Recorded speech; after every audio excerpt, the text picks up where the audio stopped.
going to read from this book right here now. It's called Our Race, Its Origin and Its Destiny, a serial devoted to the study of the Saxon riddle, the renewal of history, how empire was rebuilt and replanted. Eochaid The Heremonn. And this is by Charles A.L. Totten. This is from 1892. We're in part one. It says here, the renewal of history, the kings of Israel and Judah. We present the following table to our race as one of the most important chronological discoveries of the day, in that, for the first time in history, it not only vindicates the true or biblical line of time, but affords us at last a means of synchronizing all the reigns of the kings of Israel and Judah, and of harmonizing all of the confusing cross-references thereto found in Chronicles and Kings and in the Prophets. Prior to the publication of the present volume, the subject now to be treated has never been understood, nor has any scheme been devised whereupon all the biblical references concerned have received at first glance a satisfactory solution, unencumbered by alterations and apologies. We introduce this table here for several reasons, primarily because history cannot be correctly written unless it is built upon the absolutely correct chronological sequence of the years. This is a fundamental sine qua non, and in that the 507 years of duration between the coronation of Saul and the dethroning of Zedekiah, both inclusive, have been misunderstood all along the line. It stands to reason that the true history of this monarchical period has yet to be begun. Secondly, we introduce the table in order to fortify our own position as to the chronology and to beget thereby the good faith of those who will verify the references, for we are deeply concerned that those to whom these pages may find their way will, through this chapter of chronology and the others presented in these studies, become as convinced as we ourselves that the Bible is the most accurate volume upon earth, and per consequence that its remaining and unfulfilled predictions are certainly worthy of implicit faith. But we have another important purpose to accomplish by locating this particular chronological chapter at the commencement of the present study. In the first series, we have followed the several threads of Hebrew fortune down to Zedekiah's fall. From that time, and at that time, if ever, the course of true empire took its westward way, anticipating the mock empire of the Gentiles, which soon followed in its wake, and still strives to overtake it. It is now in order to recapitulate the absolute succession of rulers in strict genealogical as well as chronological order, so that we may arrive definitely at the dividing line between the old and new regime. It was in the generation of Tephi, and Eochaid the Heremonn. Eochaid the Heremonn and Tephi, Queen Tephi. She's of line of Judah, after what happened with Zedekiah and his sons being murdered. And Eochaid the Heremonn appears to be the person she married to continue the lineage and the scepter, the royal line. So it was in their generation that the transition from the east to the west took place, which constitutes the renewal of history. By means of the present chapter, we shall be able to follow the generations consecutively from Saul down to Tephi herself, and thus, so far as accepted history goes, down to the disappearance of the scepter from the house of Pharez. So this chapter kind of breaks down the whole genealogy from Saul, actually, and they go down. And so we want to get to a part where it starts getting into, the part where Tephi, right, and Heremonn. And this part says, Moses now grows up as a prince in the house of Pharaoh. He is given the best education that Egypt could afford, and had for his companions in the schools Heman and Chalcol and Darda, the sons of Mahol, or Asariah, who was the son of Ethan, the son of Zarah, the son of Judah. Now, Chalcol and Darda were none other than Cecrops and Dardanos, okay? This is another book telling you that Darda is the same as Dardanos, and Chalcol is Cecrops in Greece, in ancient Greece, Cecrops. Again, both sons of Judah, the founders of Greece and Troy, okay? Sons of Judah, founders of Greece and Troy. Cecrops founded Athens, right? We're going to get more into that in another video. And He-Man is the founder of Tyr. All right, He-Man founded Tyr. Who's the Tyrians, so-called Phoenicians? Why is Herod the Great dealing with Solomon and King David? Because eventually they are king. They are related some way further back. And they also got Danite. The Tyrians got a lot of Danite blood. I've gone over that in my Danite videos. So He-Man, again, all these people, sons of Judah, studied these nations. And to link the sequence to more modern times and show how Judah's scepter passed and prospered to the west, even before the breach had fallen upon Pharez, let it be pointed out that Chalcol or Cecrops, who was Nil to the Egyptians, all right, that's who he was to the Egyptians. Nil is Chalcol, son of Judah. They called him Nil in Egypt. Was the father of Gadhol, who married Scotia, the daughter of Meneptah. Scotia. Who's Scotia? Remember, didn't they name Scarlet after Princess Scotia of Egypt? Gadhol married her. Who's Gadhol? The son of Chalco. So he's Judah too, direct line. Judah, male line. Daughter of Meneptah. That's who she is. Daughter of Meneptah.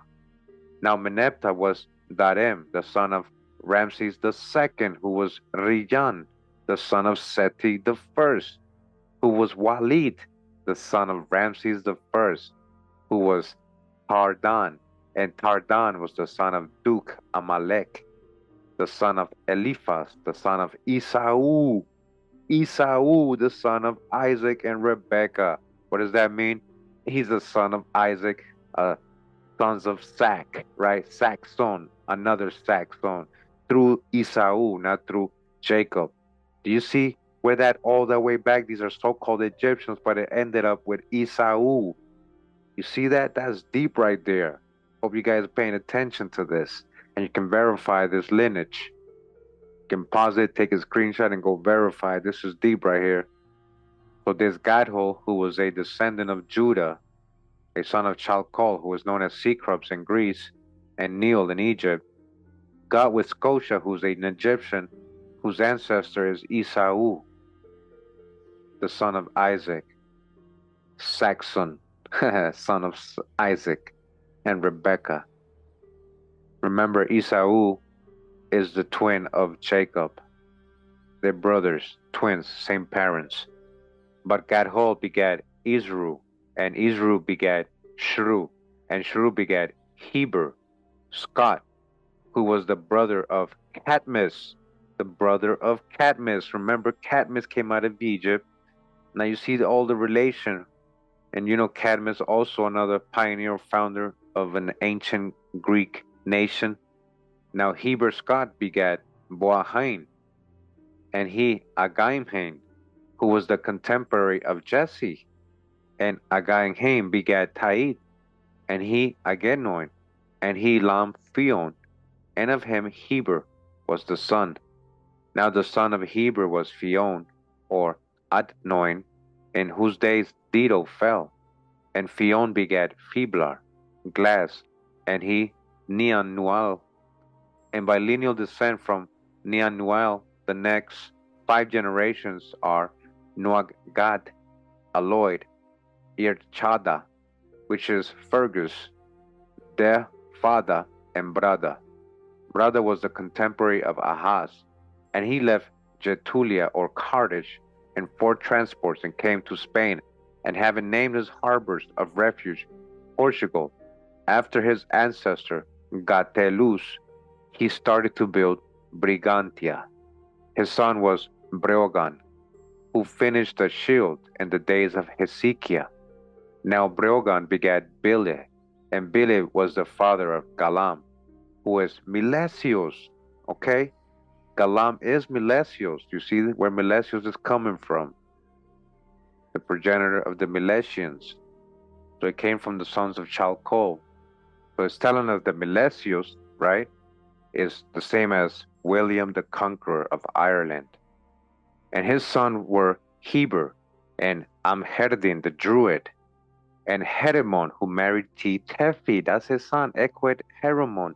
That's where they're coming from. All right, a line of Judah through Zarah.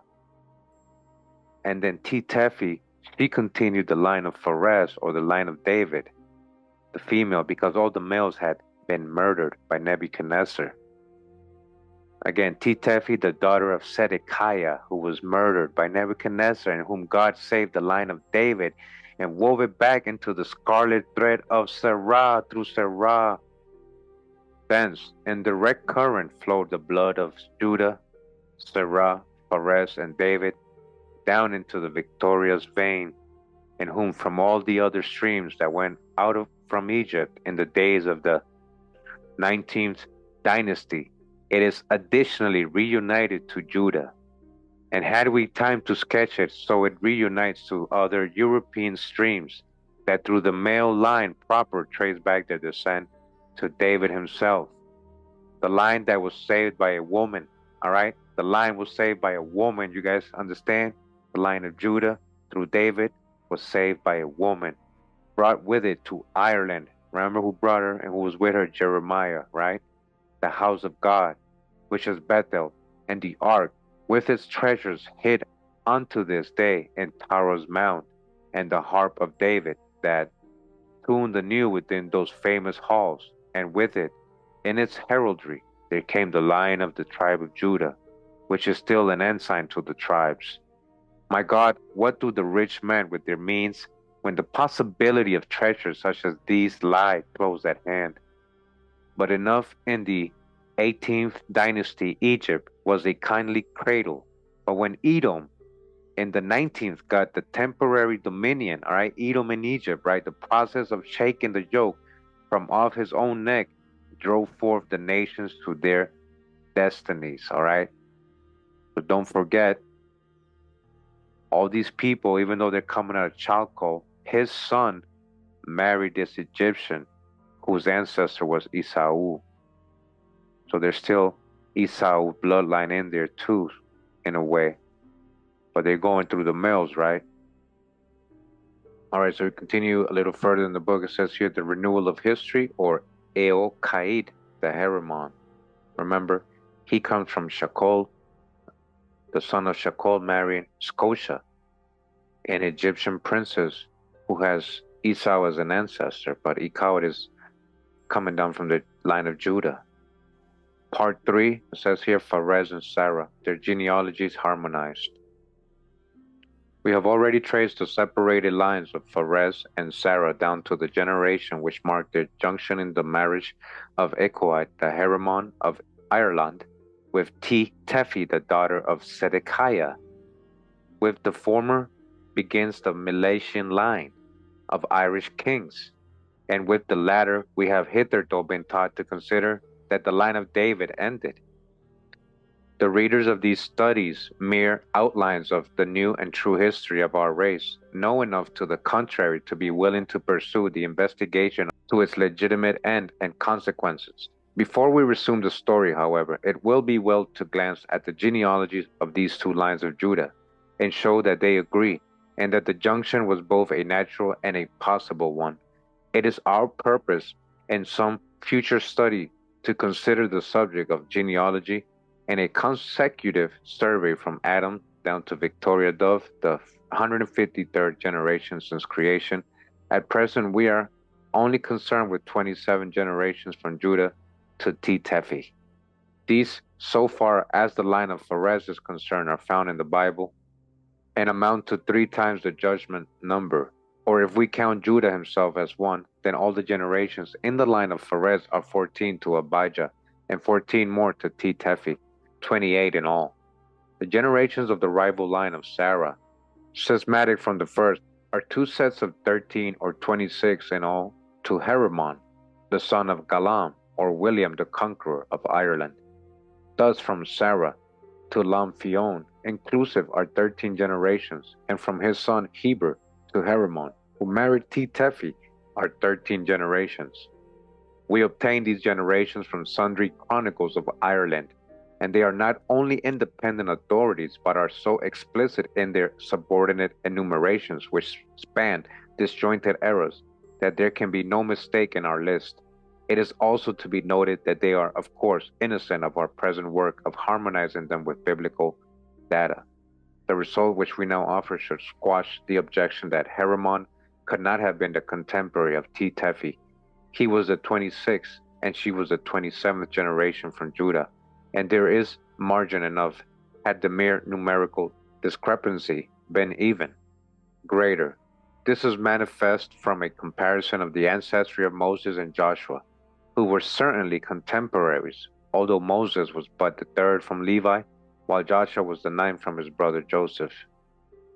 In the long run, therefore, say 27 odd generations in two such important lines, we may fairly recognize the naturalness of this parallelism. All right, so before I continue, I want to show you this table they have here in the previous page. Okay, so again, they have Abraham and Isaac, right, and Ishmael, right, his two sons. Ishmael, you get the Muslims or Arabs. Isaac, right, the sons of Isaac, or Saxons, the sons of Isaac or Sak. You get Jacob and Esau. So as you guys can see, Jacob and Judah, of course, had Pharez and Zarah, and then they got their line here pointed out for you. As you guys can see that they would match. They would be able to marry. Tefi and Heremonn, Heber, Eochaid, as he is called too, and a little bit of Esau's line. You got Eliphaz, Amalek, Tardan, Walid, Rayan, and Darem, Moses' Exodus, or Seti the first, or Ramses the first, or Mineptah, right? That's why he was called in Egypt, but they had different names too. Thus Esau's descendant in Egypt, ruling Egypt. So as it says here, the genealogies of the Tefi, Jeremiah's ward, and Eochaid the Heremonn, all right? Jeremiah's ward. So how many people knew about this? Look at all these books we're reading, guys, today. This is history. This is true genealogy. It's not about mythology or just Bible stories. This is real people. It's a real history in the Old Testament. We should expect, moreover, the line of Zarah to be shorter than that of Pharez, since the latter had two children when he entered Egypt, while as yet Zarah had none. It is also to be noted that many of the generations and reigns in the line of Pharez were very short. The table here submitted explains itself and will be found advantageous in a reperusal of study number 4. We have introduced the line of Esau in a parallel column because Walid, the fifth son from Isaac, through Esau was Seti the first. Okay? That's who Seti the first is. That's a big one right there. You see that? And that's Seti the first of the 19th dynasty, the one that knew not Joseph. This king married Tuah, the granddaughter of Amenophis III, whose wife was Saya, the daughter of a notable king and queen of Mesopotamia, believed to have been Mohol or Phoenicia, Fars of Phoenicia, then famous in those regions whither he had repaired from Egypt to prosecute his studies and language. The son of this marriage, Seti the first, and of his wife Tuah, was Rejain or Ramesses II. Rejain, okay? The redoubtable pharaoh of oppression. This Rejain had a daughter, Scotia, whom got hold. Remember Scotia? They named Scotland after the princess of an Egyptian king. She's an Egyptian princess. She got with Gadhol. Who's Gadhol? The Milesian, so-called by anachronism, married the son of Rejan, was Darem, who was the famous Mineptah of the Exodus. Mineptah. The genealogy of Darda, the founder of the Trojan line, is given to Aeneas, who carried his traditions to Rome. Okay, Aeneas, he was a line of Judah. The sons of Shrew are important. Cadmus, again, Cadmus, we already got him, being known on account of his itineraries in many lands, and Ciara being the father of Partholon, one of the primitive settlers in Ireland. Okay, so you see how these people all connect. This information is found in some histories, Vide o Halloran, but is printed in small type because it is doubtful, it being at least possible that Partholon was a pure Danaan. All right, that's what I was saying. I've been saying that to you guys. These people, a lot of them have Danite blood in them too. They are pure Danaan, a lot of them, not just Judah. Kaiser the Druid, so far as generations are concerned, is seen to have been a contemporary of Asa. The three generations preceding these two personages were stormy ones. It was in them that Israel sought its tents and left David's house to take care of itself, while in the Milesian line the sons of Zarah left Scythia for the west. All right, Scythians, Saxons, Scythians. It will be noted, however, that in this table there has been no attempt to meet the chronological parallelism, it having been sacrificed for the more valuable purpose and present connection of harmonizing the generations numerically. Finally, it will be remarked that the numerous Hebrew names found in the Mileso-Irish genealogy have a significant bearing upon the derivation. Down to Gadhol, every name is biblical. Ezru and Shru are equally so, and are similar to Esau and Esrom. In Boahim, we see a relative to Boaz and Rehoboam. Heber Scott is of similar Hebrew derivation and obvious meaning, there being three Hebers in the Milesian line, relatively quite as many repetitions of this favorite ancestral name as we find in the Bible itself. Bileh and Galam complete with the list with Hebraic significance to the philologists. Indeed, we doubt not that the whole of them are quite as susceptible of Hebrew derivation as Bartholomew, and Irkada. With these preliminaries set forth in parts 1, 2, and 3, we are now ready to resume and conclude the story of Tefi, as involved in that of Eochaid The Heremonn. And that's the end of part 3. Okay, and we continue in this book. It's called Our Race, Its Origin and Its Destiny, The Renewal of History, How Empire Was Rebuilt and Replanted, Eochaid The Heremonn, The Knight of the Scarlet Thread. This is by Charles A.L. Totten, and we read a lot of this on part 1. We're in part 4 of this book, picking up where we left off. It's called The Knight of the Scarlet Thread. Remember the Scarlet Thread? Remember the story of Zarah, how he stuck out his hand first? There was twins of Tamar, and to indicate that he was going to be the first or royal line, they put a scarlet thread on his hand. But then his brother Pharez beat him to it. He breached out. William the Conqueror. In order to effect a junction with the previous study, we shall commence our investigations with a succinct recital of the history and fortunes of Golem, or Gwilym, William the Conqueror of Ireland. He is usually known as Melesius, the soldier of Spain, Miles Hispania, was born circa 3352 BC, and was the son of Bile, the son of Brogan. He was thus the nephew of Taite, the famous Mileso Danaan queen. Okay, Danaan queen, Milesian from the Zarah line, and she's also Danite. So remember, that's what I was saying. The Zarah king that they married Tefi with wasn't just Zarah, but he was also Danite, a lot of Danite blood. In fact, Eochaid in a lot of books is referred to as a Danite instead of the Scarlet Thread. So they know these people's genealogy.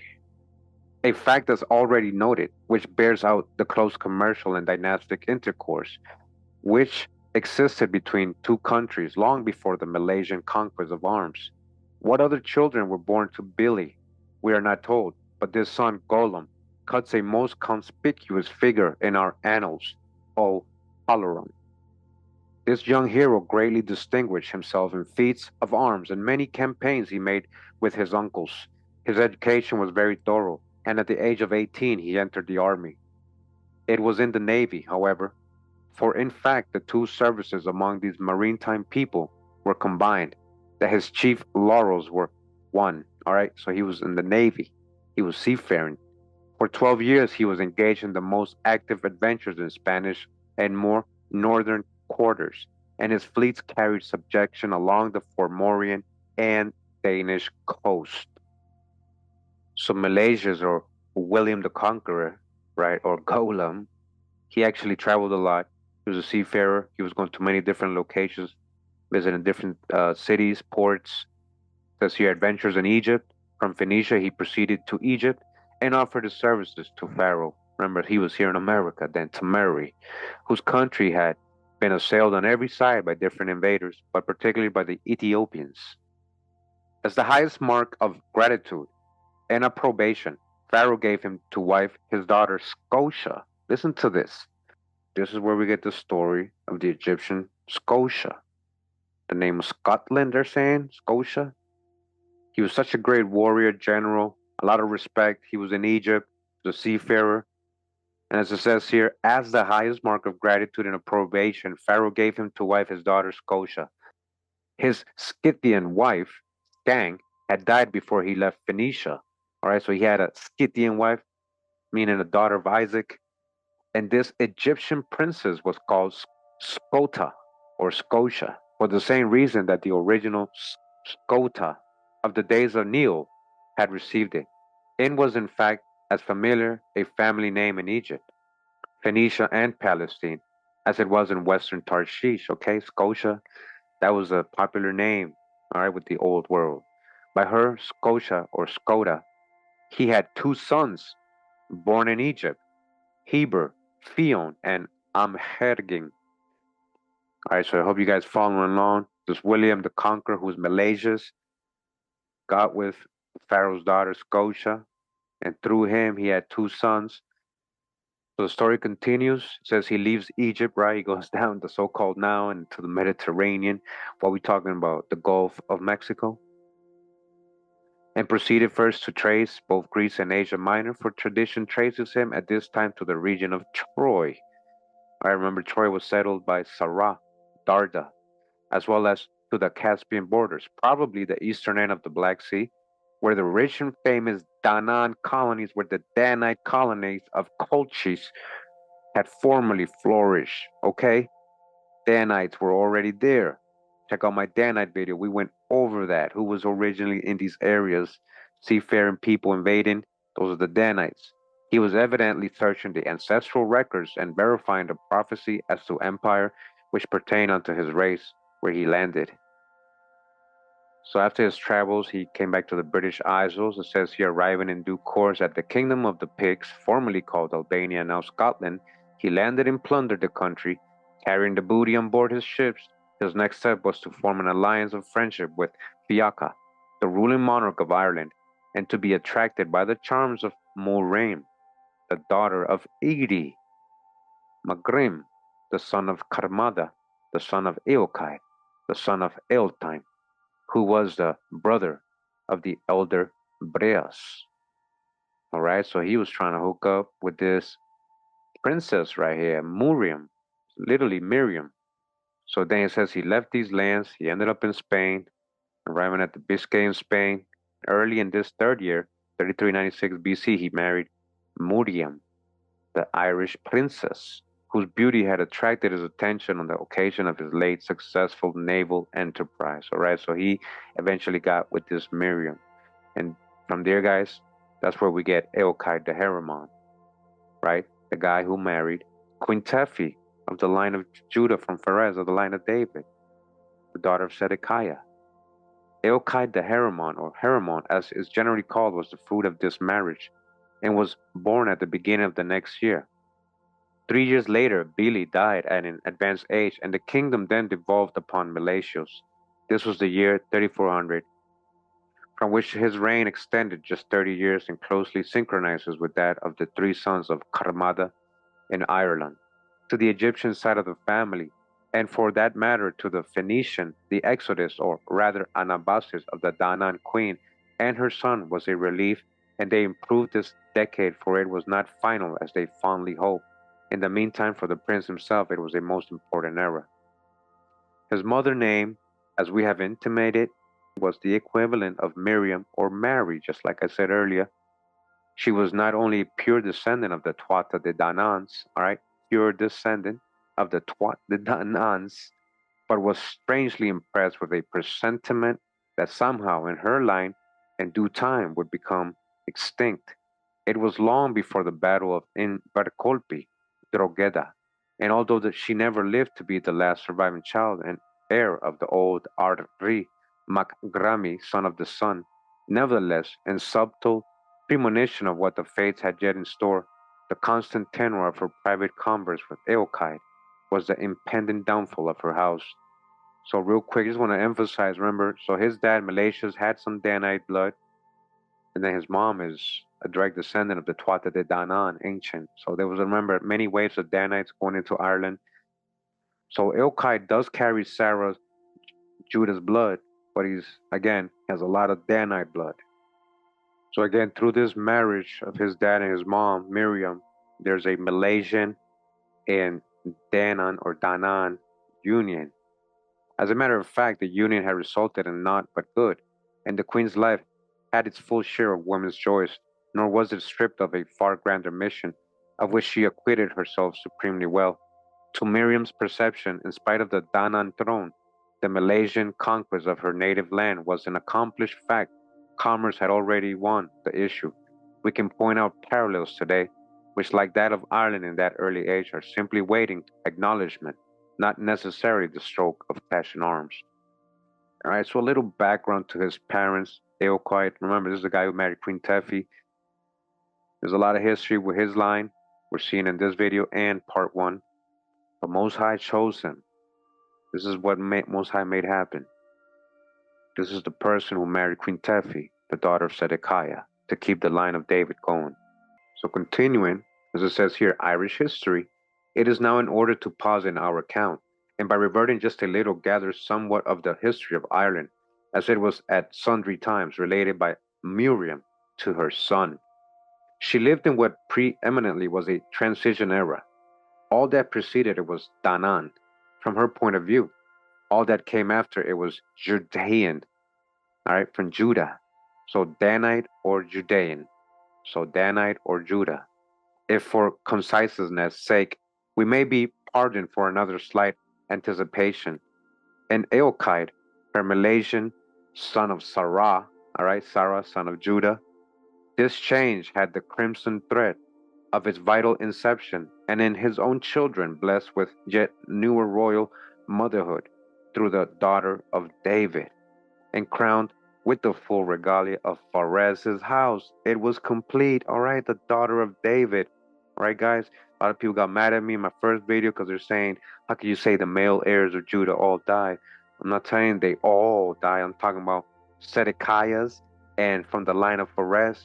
Yeah, Nebuchadnezzar killed all the males. That's just scripture. Don't argue with me. And you guys can see it didn't really end. Most High saved it. And he did it his way.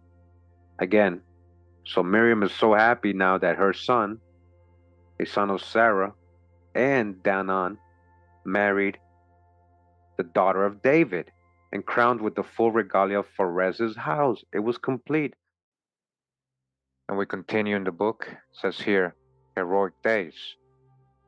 Notable days were those in Ireland when these incidents took place.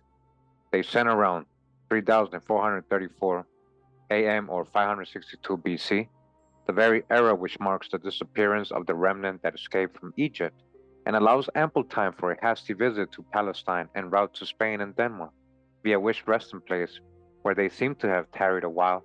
Traditions follow the favorite few toward their little sanctuary, and I would say they're just looking at it through the fake Holy Land lens. They were coming from the real so-called Egypt, Americas, and it was thus that Dan commenced to judge his people. Many days that Zarah got the empire of the West, and that the breach in Pharez's line was closed. Irish chronicles are naturally rich in traditions of this heroic period. They tell us of the wonderful beauty of Tia, of the building of Tiamor, of the royal heraldic standard of the king, the red lion rampant upon a golden field, of the sacred breastplate by which all oaths were taken, of the death of Tefi, of her mysterious burial, and of endless other facts and incidents that point us back unerringly to Palestine or the Holy Lands, what they're trying to say. The island took a new name from the sacred stone of empire, and is thenceforth called Innis Fail. The Heremonn and Tia Tefi were crowned upon the stone of destiny, the chief city of the Tuats, changed its name, Hatir Krofin, to Tara, and through its fabulous halls the harp of David shed the sound of music tuned to the sympathetic voice of David's loveliest daughter. A college of Olams or prophets was established by Jeremiah. He became the prime minister of the realm and he still holds upon the dome of Dublin's capital the position as chief of the masters of Ireland. All right, remember he's Olam Fotlam. That's Jeremiah. And Simon Breckus, who figures prominently at a later period of Irish history, we find suggestive traces of Baruch, Jeremiah's trusty scribe, probably the husband of Scotia, his eldest sister. Look at that. Who's Scotia? We're talking about another daughter of Zedekiah, or at least of his posterity, for there were several of the names both before and after, as in the case of Scotia and many other common names, while unto this day, according to the old proverb, there's not a hut to isle around, but where a Jerry may be found. In the midst of Ireland itself, Jeremiah's tomb has been shown beyond the knowledge of tradition to the contrary. In Lough Erne, the upper lake, is the small island of Davenish, and there, near its towering hollow pillar, is the rock-hewn sepulchre that has been known from time immemorial as that of Jeremiah, the great Olam Fola of Erin. All right, that's him. As traditions, all of these relations are older than the Christian era, and the idea of latter collusion is preposterous. These facts solve the whole mystery of the prophet's disappearance, and although they are diametrically opposite to the written and accepted history of the world today, the time is not far distant when they will supplant it, for they have too many collaterals to be suppressed much longer, and the vindication of Jeremiah's own commission requires us to get the truth in order and uphold the Bible, although all other books and learned commentaries have to stand aside. Nor should it be forgotten that in the controversy, Yahweh, they say Jehovah Yahweh, himself has some concerns that by his command this prophet was to build and to plant, and did so there in the Western Isles, while all who deny it in the face of testimony such as this and adhere to the general idea that the mission failed and that Jeremiah was slain by the Jews, to say the least, have read their Bibles blindly. That's not what it says in Scripture. The fact is, even one who runs can hardly fail to be astonished into the conviction at the conspiracy of circumstances which unite in establishing the direct impress of influential Hebrew refugees upon Irish history at this heroic period. Ballistic or Druidic worship was soon succeeded by one based upon that of Moses, and in due time the Druids themselves became enthusiastic priests of truth. So-called Druids or Chaldean Magi's, right? Chaldea, the caste of bards came into prominence about this time and spread the glory of the new era far and wide over the land. The Ark of the Covenant was concealed in Tara by the Olams of Jeremiah. They placed within it the title deeds of Palestine and many other sacred treasures, which remained there yet against their future day of glorious manifestation. Freemasonry also had its renewed birth at this mysterious period and was undoubtedly established by Jeremiah, the royal arch-degree, as the guardian of the ark's secret resting place.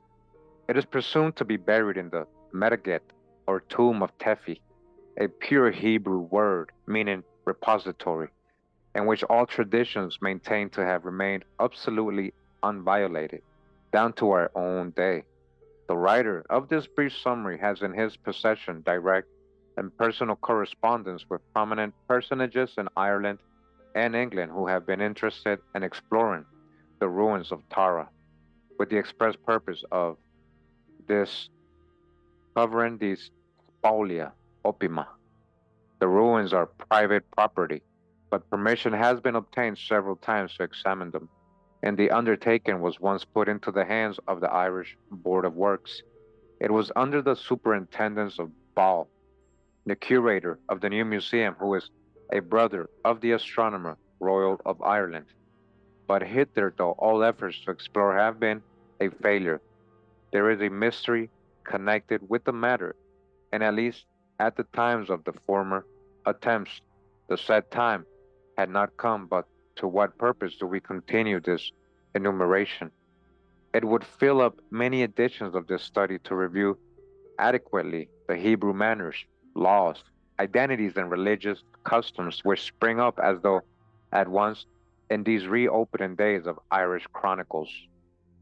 For centuries, its very flag has whispered the story of its Aeolian origin to every breeze emblazoned upon heaven's eternal blue, the harp of Israel's sweetest singer. About 2 years after Heremonn's coronation, the feud between him and Amhergin led to the revolt of the latter, and at the head of an army he was quickly slain and order restored. This led to Heremonn's reiteration of his own anti-Druidic sentiments and the confirmation of Jeremiah, the Olam Fola of history. It says here the threshold of mystery. The Irish chronicles are rich in reference to Tara, Tephi, and these golden days, and yet they always close them with an air of mystery. But with the light now let in upon the matter, our own position is far different. We have already anticipated some fitting quotations from these bards by excerpting from the Four Masters a portion of a song of Finland, the sage. It was composed upon the occasion of a solemn congress that Tara called together for the express purpose of investigating its mysterious history. About 511 years later, another celebrated bard attempted to relate the same story, but only succeeded in formulating a brief account of Tephi's death and tomb.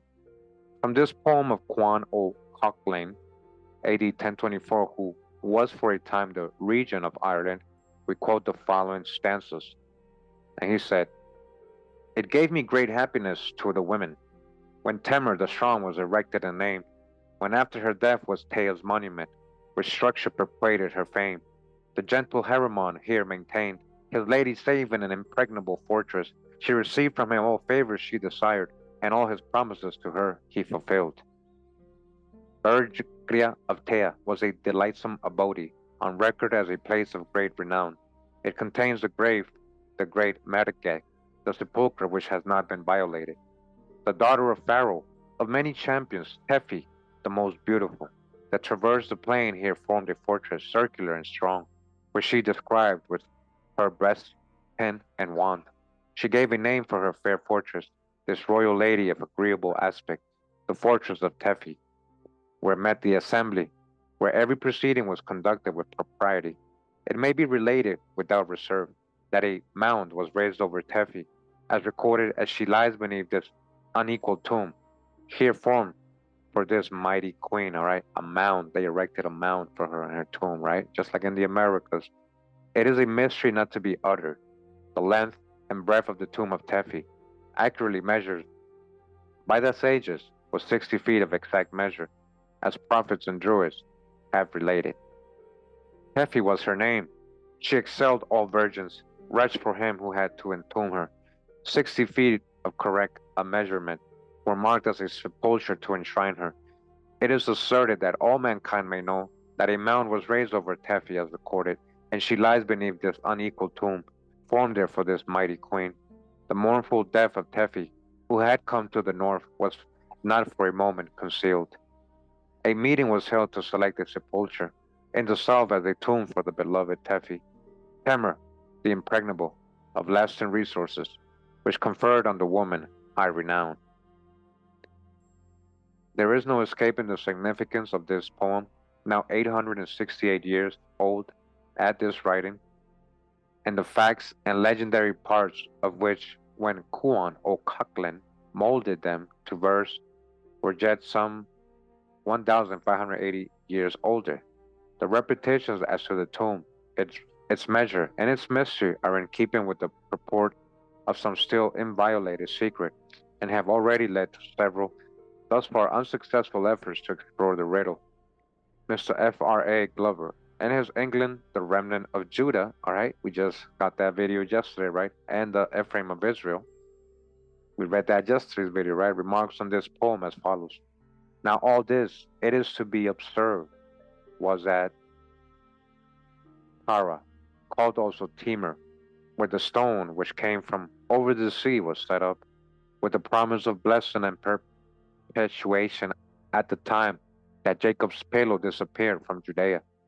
And this woman, mysterious and royal, is declared to have caused the importance and consequence of Timor, and to have given it a new name, as the stone was also said to have done to Tara.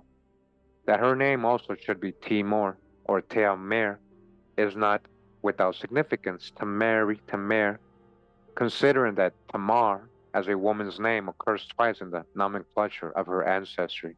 Example, if she be allowed to have come of Judah, and our eastern princess may naturally have been thought to be the daughter of Pharaoh, Egypt, since she came almost direct from Thothnes, the royal Egyptian city. And at that distance of time, in the records of oral traditions, in the confusion of persons, places, and things, may well have been held to be a daughter of the only great Eastern potentate of whom the bard 1500 years later had ever heard. Whether or not there was deposited in that wonderful tomb any sacred relic of the law, in the two tables called by the Hebrews Torah, and from which the Mount of the Covenant might have gotten its name, is more than one can say. The Buddhists have changed Torah, the same word with the same meaning, into Torah. All right, you guys hear that? The sounds are almost alike. Possibly also the Canaanitish immigrants may have done the same. At all events, when the sages gathered in 513 AD for the purpose of solving the Torah mystery, they admitted that they knew nothing of the name of the place, nor of the woman, nor of where she came from. But this, for example, that one, a remarkable woman came to the north and from the east, certainly as Pharaoh's daughter. That two of those who came, she was the most beautiful.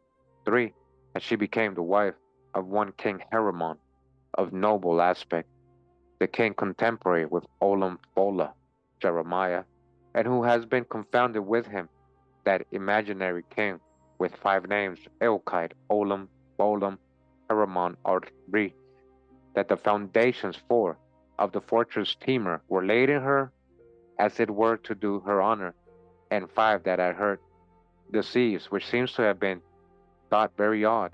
Possibly they conceived that she herself was to have lived to take the stone back to the east. She was honored with a temple or mausoleum 60 feet round, and finally, that at the time of the official inquiry all knowledge failed the venerable five to determine anything positive about her future than has been declared. It says here the scepter transmitted. All right. Tephi's death, the 3043 a.m., occurred about 10 years after her arrival, and marriage, 3434 a.m.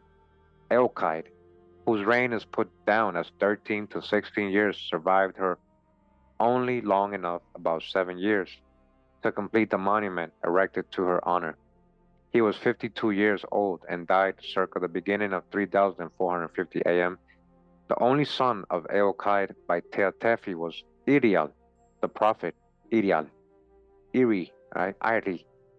This, or Ariel, or lion, right? Ariel the prophet. This prince was carefully educated at the Mur Olam, or school of the prophets, founded by Jeremiah, and upon the death of Amherkin was intended for the arch Olam of the realm. At his father's death he was but 16 years old, so the three elder and natural sons of Heremonn succeeded to the monarchy. They reigned a year apiece. In the fourth year the sons of Heber raised a mighty army and completely defeated them, they being slain. Orba, Phiron, and Fergna, the sons of Eber, now governed the kingdom a year apiece. It was at this time that the Heremonian faction recovered the crown. They were conducted by Ideal, who ascended the throne when about 25 years old and reigned 10 years. Prudence and justice directed his counsels. 12 extensive tracts of ground were cleared, of woods and laid open for tillage, and took new names from the husbandmen who reclaimed them. He constructed several places of strength, erected many elegant public works, and successfully defeated some powerful invasions, particularly of the Africans or, listen, the Formarics or Formarians, and as a possibly giant Hamite tribe. They call them Africans here. They were known to be very dark complexion, giants, whose army he defeated and cut off their commander. Ithriel, the son of Ideal, was his successor. He recovered 7 more tracts of land and recorded his own hands the history and exploits of his ancestors from the great Phineas. O Laloran think that it was in his day that Heber or Abadis, the Scythian from the Hyperborean Islands, visited Athens from the Hyperborean Islands, North America. Ithriel was slain and succeeded by Kurimeo, the youngest son of the original Heber. He had been an infant at the time of Heber's death, and now usurped the kingdom and was solemnly crowned upon the Lie of Fel, or the Stone of Destiny. He had a bloody and disturbed reign of 30 years, but finally fell in the battle of Aunak Maka by the sword of Eber, the celebrated ambassador to the Grecian states. At his death, the crown returned to the line of Heremonn by the ascension of Tigermais, the son of Pholum, the son of Ithriel, the son of Ideal the prophet, the son of Heremonn, the son of Melatius. All right, you guys remember the line?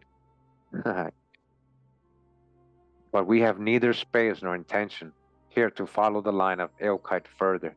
The years rolled on and down to ours, and the transplanted crown of David, the crown of David and the perpetual scepter of Judah, listen, united in the line of Eochaid and Tefi, the 2 lines, right, of Pharez and Zarah, united finally and strengthened ever and anon by new streams coming in from currents that take rise in the same foundations, bore constant testimony to the covenant of salt and Jacob's blessing. Heremonn after Heremonn was gathered to the dust, and their spirits returned to the great artery of heaven. But the scepter of David held his unbroken sway on earth, and Judah's royal remnants prospered in the isles. And so down the ages, king succeeded king, and all were crowned at Tara on the lit veil or stone of destiny, which is a coronation chair today. They sit on the stone today, still. But the shamrock leaf soon found the sacred site too narrow, and its shadow spread abroad. At last, Fergus, the first king of Scotland, Scotia Minor, or Scotia Major, left Ireland, or Scotia Major, Ireland, Scotia Major, and again transplanted the red lion rampant and the throne of David, the red lion, remember the line of Zarah, taking the stone of destiny with him. In order to prosper his voyage, he was crowned upon it as Dunstafnach in Scotland. There is rested for other centuries, and upon it is unbroken succession.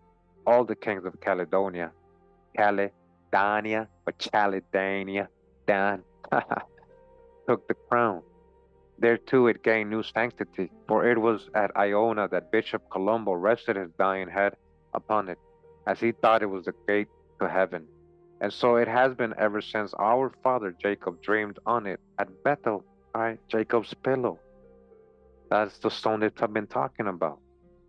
Kenneth II, listen, removed the stone of scone, and there the scepter still passed over it from successor to successor. Kenneth II, remember Kennedy clan coming from him? He was a so-called black man, Swarty, Kenneth the Black, right? Finally, Edward I, Dub, captured this talismanic stone and took it, with all the Scottish regalia, to London and placed it in Westminster Abbey, where it is today, still in the coronation chair of Great Britain, okay? It's still there, guys. They still coronate the kings on it, on Jacob's pillow. The common people have called it Jacob's stone ever since. They believe it to be the token of an indestructible empire, and it is indeed the richest jewel in the British realm. It's the richest jewel. Look, Jacob's pillow, a stone. Upon it, every king and queen of England has since then been crowned. In due time, the royal line of David followed the stone into its new resting place. When James I united the empire, he brought the red lion of the tribe of Judah with its golden field from Scotland and placed it opposite the unicorn of Israel. All right, uniting thus the British coat of arms, and between them placed the model of Benjamin, God in my right. For it is the heritage of little Benjamin to dwell safely by the Lord's anointed, even between Ephraim and Judah. In his coronation speech, James I alluded to his right by lineal descent from Ireland's earliest rulers to hold this sacred scepter, and for the first time since the death of Solomon, all Israel acclaimed, God save the King.